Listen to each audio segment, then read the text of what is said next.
Mr. President, Homeland Security appropriations expire tomorrow, and there are concerning signs that Democrats are prepared to walk away from the table and allow funding for critical Homeland Security agencies to expire. Funding for the Federal Emergency Management Agency, the TSA, the Coast Guard, cybersecurity, and more. Mr. President, I want to take just a moment to review how we got here, because it was a mere 3 weeks ago we had a bipartisan agreement on the Department of Homeland Security appropriations bill. Bipartisan, Mr. President. Both House and Senate Democrats had signed off. That bipartisan agreement included additional funding for body cameras for immigration and customs enforcement agents. It included funding for de-escalation training for ICE, and it included additional oversight of immigration and customs enforcement and Border Patrol spending. We were all set to pass this bill, and then Democrats reneged on the agreement. And so, here we are. Circumstances changed, I understand that, but some Democrats were already signaling they were prepared to walk away from the deal before the most recent events in Minneapolis even transpired. So Democrats wanted to reopen negotiations. Despite our bipartisan agreement, Republicans agreed to their request for additional time to consider this bill before final passage. Democrats wanted 2 weeks. Republicans warned, I warned at the time, that more time would be needed, that it would be almost impossible to come to an agreement and pass a renegotiated bill in that time frame. But Democrats insisted, and to prevent them from shutting down a large portion of the federal government, Republicans agreed to their request. Unfortunately, once they got their 2-week agreement, Democrats showed little urgency when it came to negotiations. It took them more than a week to come up with a list of demands. They didn't provide legislative text until this past weekend. But now, they have the gall to suggest that it's Republicans who are slow-walking things. Mr. President, the White House responded to Democrats' list of demands within 2 days and sent proposed legislative text over yesterday. And it is an extremely serious offer. On top of that, the White House has continued to show it's committed to taking actions on its own, with Tom Homan this morning announcing the withdrawal of almost all agents from Minnesota. It's clear, Mr. President, that the White House is serious, but it's increasingly looking like Democrats are not. Now, I'm not sure if Democrats thought the White House would just accede to every one of their demands or what, but they cannot reasonably expect to reach an agreement without actual negotiation with give and take from both sides. We warned Democrats they were not allowing enough time for this process, but they insisted on their 2-week time frame CR anyway. And now that we have been proven right, the onus is on Democrats to agree to an additional CR to allow time to complete the negotiations. Unless, of course, Democrats are more interested in a political issue than they are in an actual outcome. Because it's starting to look like Democrats might not have been interested in actual reforms.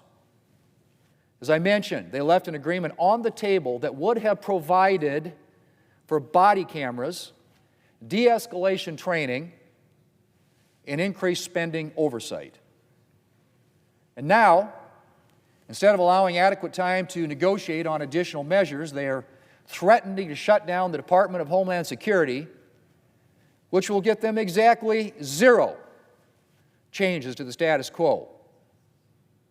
So what is it? What is it, Mr. President, that Democrats want?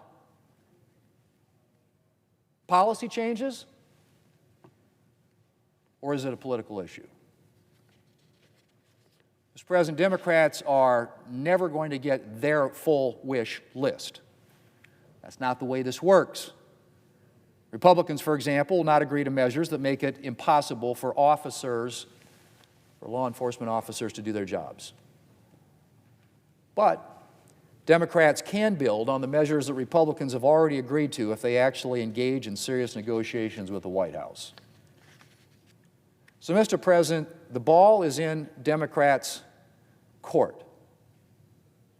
Are they going to shut down the Department of Homeland Security, which would be their second shutdown this fiscal year? Or are they going to allow for the time to negotiate with the White House and get agreement on a final bill? That's the question before the House, Mr. President.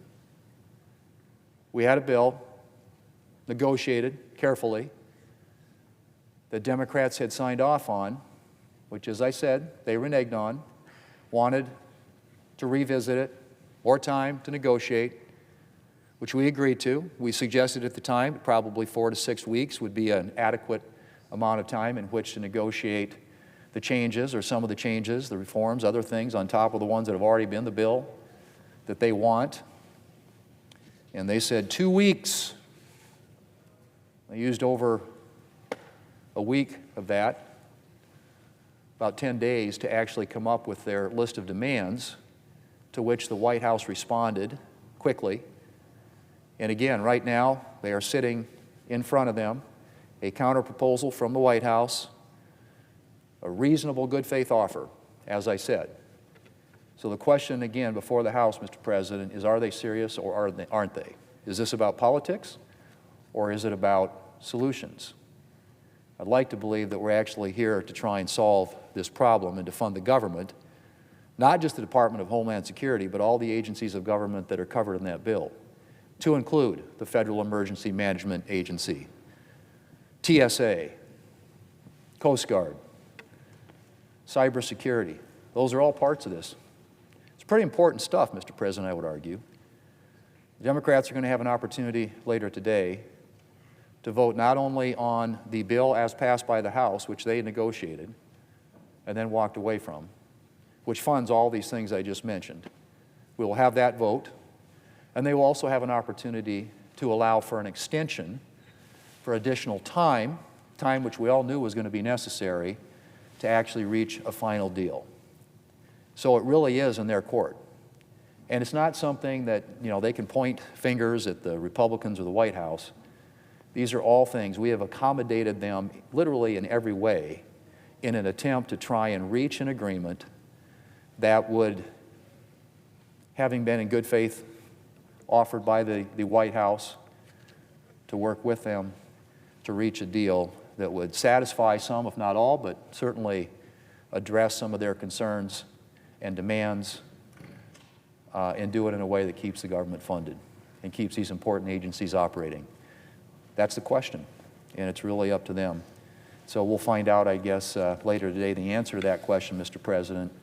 But I would simply say that we will be voting to keep the federal government funded, to keep it open, to keep these important agencies so critical to the functioning of our federal government and the employees who work there, who shouldn't be held hostage in a government shutdown. We will be voting today to keep all of those open with reforms to immigration and customs enforcement, the very thing the Democrats have said they wanted, then walked away from, and now are insisting that all the concessions that have been made by the White House to date aren't adequate, and yet they aren't willing to extend the time to continue the negotiations. It's really kind of an ironic position to be in, but they seem to have embraced it. So we'll have the votes.